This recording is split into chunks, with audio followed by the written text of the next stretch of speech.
Coming to our case studies, like I mentioned before, we choose them regarding the aspect of interaction because we think it's a very important aspect of analyzing a media facade. So we choose autoactive, an interactive, and the reactive media facade. Mm. So an autoactive media facade is the content which is shown on the facade is predetermined, so the people cannot interact with it in general. And in contrast to this, the interactive media facade, the people can have an influence on the content and also on the display of the building. And finally, the reactive media facade is reacting through sensors or through the interaction with the people to the outer environment. So it can either react with the nature or through the people. So our first case study is the autoactive media facade at the Chanel Tower in Tokyo, Japan. And first we would like to show you a video as an introduction.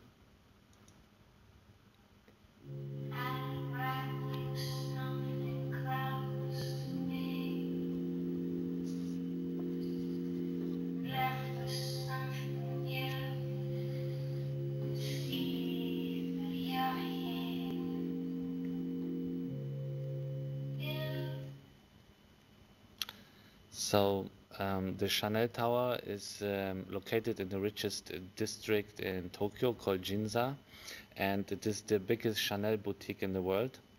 It contains of a curtain wall with glass and an aluminium structure with the Chanel tweed pattern.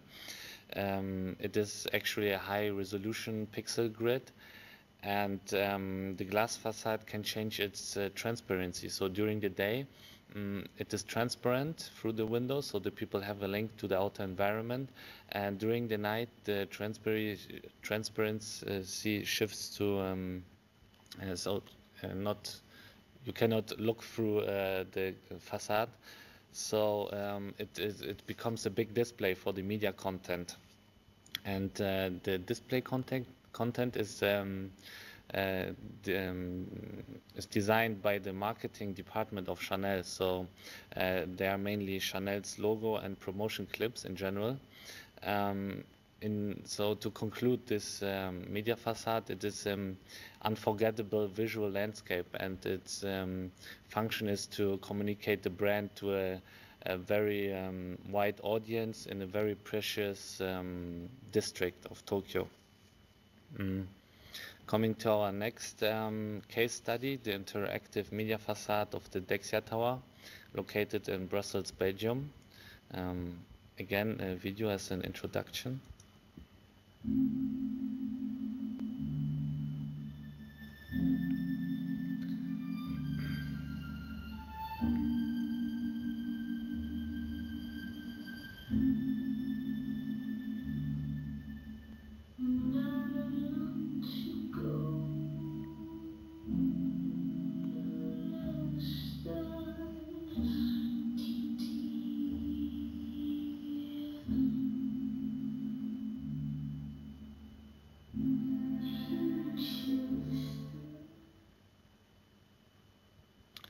So this is a 140-meter high office tower of the bank Dexia in the city center of Brussels, and it's both visible in the close neighborhood and in the far distance in the city. And each window is individually lit by RGB LEDs. And at the bottom of the building is a multi-touch screen, which can be used by people, passers-by, so they can interact with the building by creating shapes and lines which are shown on the media facade. Also, artists are included into designing the media content, so people can participate and identify with the city and can design a part of Brussels to change the urban environment. So instead of playing pre-rendered video loops, this kind of interaction gives a power to the people to change the communication of the building to the urban context. Coming to our last case study, the reactive media facade.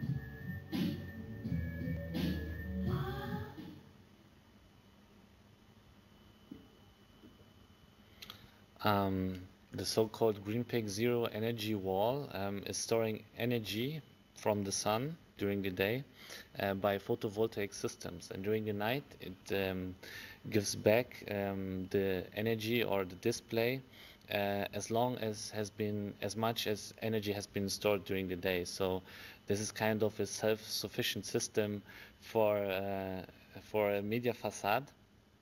And the media content is created both by artists and also through interaction with the people by sensors inside of the building.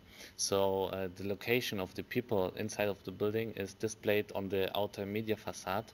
So it is kind of a graphical representation what is happening inside on the people, and which is communicated to a wide audience in the city. And also this low resolution screen is kind of contradiction and stays in contrast to the usual commercial application of media facades with high resolution pixel grids. And so to conclude, this kind of intelligent skin is a new approach to interactive communication with the outer urban environment by media architecture.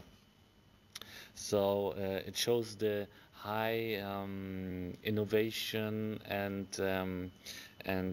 reputation possibilities of Beijing, which will be communicated to a wide audience of the town and also in the end to the world. So the next is the status quo, which will describe Maria more in detail.